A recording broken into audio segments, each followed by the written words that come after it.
Assalamualaikum warahmatullahi wabarakatuh. Di sini kami dari kelompok 1 akan memaparkan hasil dari tugas exercise week ke-15.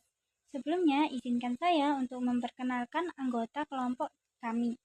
Yang pertama ada Banun Salsa Auda dengan MPR akhir 139.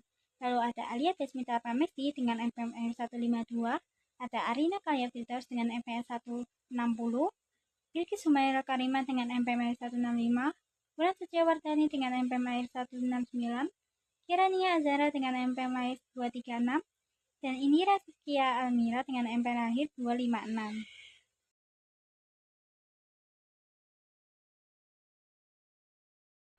Di sini saya akan menjawab soal P14.6 LO2. Diketahui dari soal down payment sebesar 50.000, lalu 3/4 kali pembayaran sebesar 40.000, nilai nominal notnya sebesar 160.000, dan tingkat bunga impulsif sebesar 8%. Pertama, kita menghitung nilai kini atau present value. Present value sama dengan 40.000 dikali 3,312 menghasilkan 132.480. Lalu kita menghitung diskon on not payable-nya yaitu 160.000 dikurangi 132.480 sama dengan 27.520. Lalu menghitung cost of machinery-nya yaitu 50.000 ditambah 132.480 sama dengan 182.480. Untuk jurnalnya sendiri yaitu machinery sebesar 182.480 sebelah debit dan diskon on not payable sebesar 27.520 sebelah debit, pada cash sebesar 50.000 sebelah kredit dan not payable sebesar 160.000 sebelah kredit. Selanjutnya saya akan menjawab soal B, yaitu jurnal untuk 31 Desember 2022. Pertama, kita menghitung bunganya, yaitu 160.000 dikurangkan 27.520 sama dengan 132.480.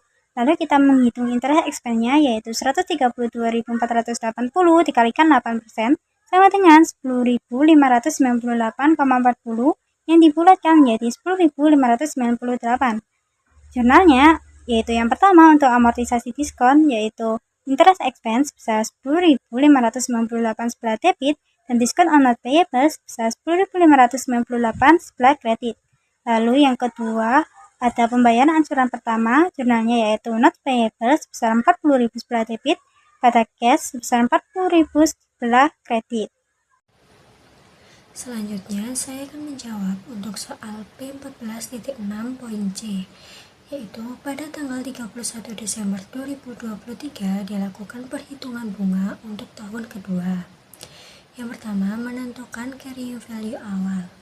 Saldo not payable setelah pembayaran angsuran pertama adalah sebesar $120.000 yang diperoleh dari nilai nominal utang sebesar $160.000 dikurangi pembayaran angsuran pertama sebesar $40.000. Selanjutnya menghitung diskon yang belum diamortisasi yaitu $27.520 dikurangi $10.598,40 yang menghasilkan $16.921,60. Jadi carrying value-nya adalah $120.000 dikurangi $16.921,60 sama dengan $103.078,40.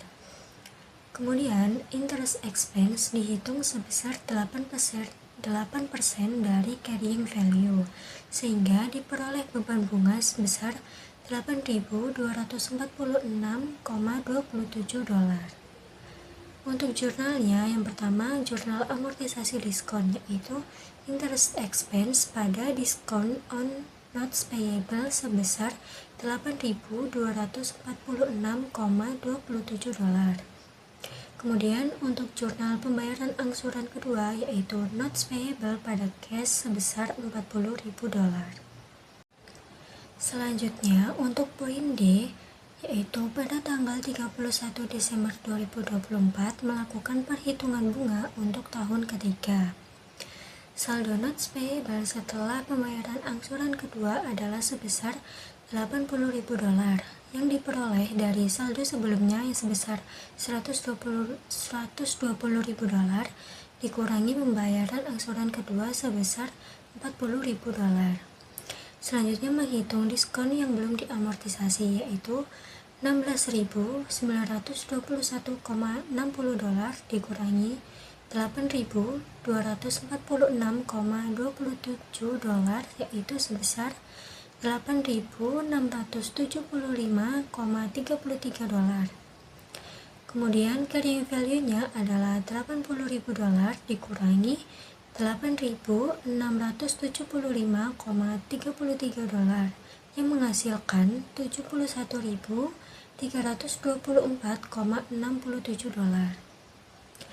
Kemudian untuk interest expense dihitung sebesar 8% dari carrying value, sehingga diperoleh beban bunga sebesar $5.705,97. Untuk jurnalnya, yang pertama jurnal amortisasi diskon, yaitu interest expense pada diskon on notes payable sebesar $5.705,97. Untuk jurnal pembayaran angsuran ketiga, yaitu notes payable pada cash sebesar $40.000. Baik, pada tanggal 31 Desember 2025, perusahaan membayar uang muka sebesar $50.000 dan sisanya dibayar dalam 4 kali angsuran masing-masing $40.000 setiap akhir tahun. Karena pembayaran dilakukan di masa depan, maka nilai utang yang dicatat saat pembelian harus dihitung dengan present value menggunakan tingkat bunga 8%. Di sini kita akan menggunakan rumus present value interest factor of annuity-nya 8% dikali 4% sama dengan 3,31213. Untuk present value-nya 40.000 dikali 3,31213 sama dengan $132,485. Sehingga harga perolehan mesinnya adalah 50.000 dikurangi 132.485 sama dengan $182,485. Berikut untuk tabel present value annuity. Jadi perhitungan tersebut menghasilkan jurnal interest expense debit $2.963, notes payable debit $37,037, dan cash kredit $40.000.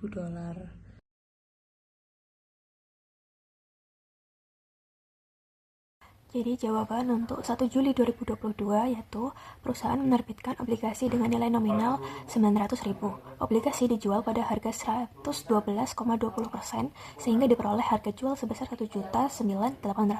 Karena dijual di atas nilai nominal, timbul premium obligasi sebesar 109.800.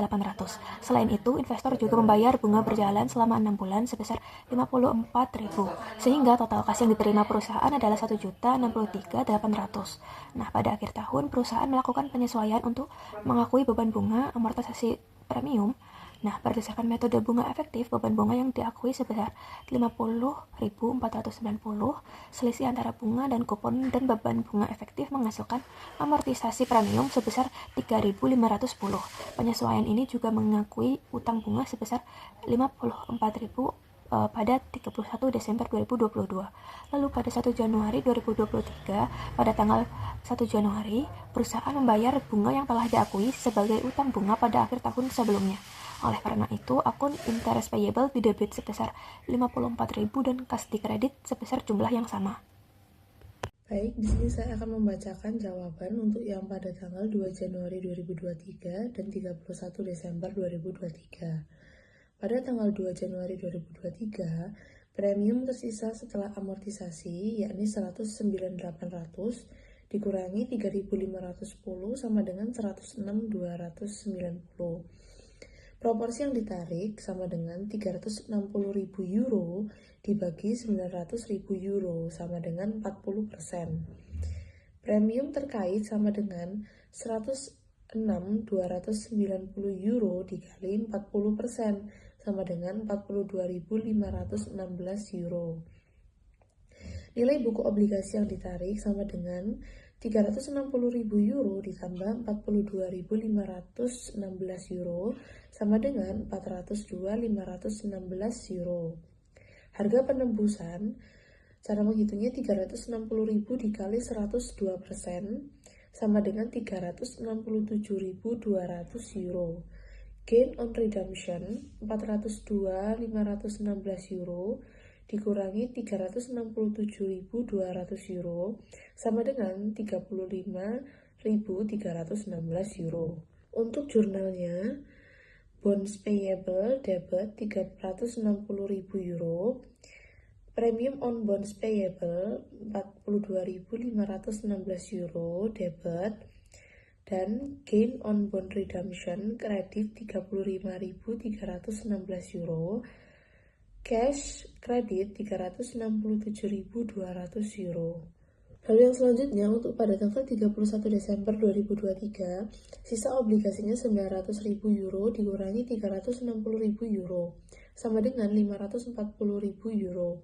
Premium tersisa €106.290 dikurangi €42.516 sama dengan €63.774. Nilai bukunya €540.000 ditambah €63.774 sama dengan €603.774. Beban bunga efektifnya €603.774 dikali 10% sama dengan €60.377,40. Bunga kupon sama dengan €540.000 dikali 12% sama dengan €64.800. Amortisasi premium sama dengan €64.800 dikurangi €60.377,40 sama dengan €4.422,60 atau dibulatkan menjadi €4.423. Lalu untuk akun jurnalnya, interest expense pada debit yakni €60.377,40, premium on bonds payable debit €4.422,60, dan interest payable kredit €64.800. Selanjutnya, untuk tugas exercise week 15 yang terakhir, yaitu membuat soal terkait materi non-current liabilities. Terdapat soal yaitu PT Maju Jaya menerbitkan obligasi pada tanggal 1 Januari 2026 dengan ketentuan sebagai berikut. Nilai nominal obligasi sebesar Rp500 juta, jangka waktu selama 5 tahun, bunga kupon atau stated rate sebesar 8% per tahun, bunga dibayar setiap 31 Desember 2026, tingkat bunga pasar atau effective rate sebesar 10% per tahun, harga jual obligasi sebesar Rp462 juta. Untuk pertanyaannya yang pertama, untuk soal A, tentukan apakah obligasi diterbitkan pada par diskonto atau premium, hitung besar diskonto atau premium. Soal B, buat jurnal pada saat penerbitan obligasi tanggal 1 Januari 2026. Dan soal C, hitung beban bunga tahun 2026 dan buat jurnal pembayaran bunga pertama pada 31 Desember 2026 menggunakan metode bunga efektif. Di sini saya akan menjawab soal A, yaitu tentukan apakah obligasi diterbitkan pada par diskonto atau premium, hitung besar diskonto atau premium. Pada soal ini diketahui nilai nominal obligasi sebesar Rp500 juta dan harga jual obligasi sebesar Rp462 juta. Karena harga jual obligasi lebih rendah daripada nilai nominalnya, maka obligasi diterbitkan dengan diskonto. Besar diskonto dihitung dengan mengurangkan nilai nominal obligasi dengan harga jualnya, yaitu Rp500 juta, dikurangi Rp462 juta, sehingga diperoleh diskonto sebesar Rp38 juta. Jadi, obligasi diterbitkan pada diskonto dengan nilai diskonto sebesar Rp38 juta. Pada soal yang B, kita diminta untuk membuat jurnal penerbitan obligasi pada 1 Januari 2026. Nah, saat PT Maju Jaya menerbitkan obligasi terdapat dua hal utama yang terjadi dalam keuangan perusahaan. Yang pertama, menerima uang tunai atau kas bertambah. Perusahaan berhasil menjual obligasi tersebut ke investor, sehingga perusahaan menerima uang tunai. Uang yang diterima adalah 462 juta, bukan 500 juta karena obligasi dijual murah atau diskonto. Jadi pencatatannya adalah kas bertambah di posisi debit sebesar 462 juta. Selanjutnya yang kedua ada memiliki utang jangka panjang. Karena perusahaan meminjam uang dari investor lewat obligasi, maka perusahaan kini memiliki kewajiban atau utang yang harus dibayar di masa depan. Nah, berdasarkan pencatatan standar IFRS atau akuntansi modern, utang obligasi langsung dicatat sebesar nilai bersih awal, yaitu sebesar kas yang diterima. Maka pencatatannya adalah akun utang obligasi atau bonds payable bertambah di posisi kredit sebesar 462 juta.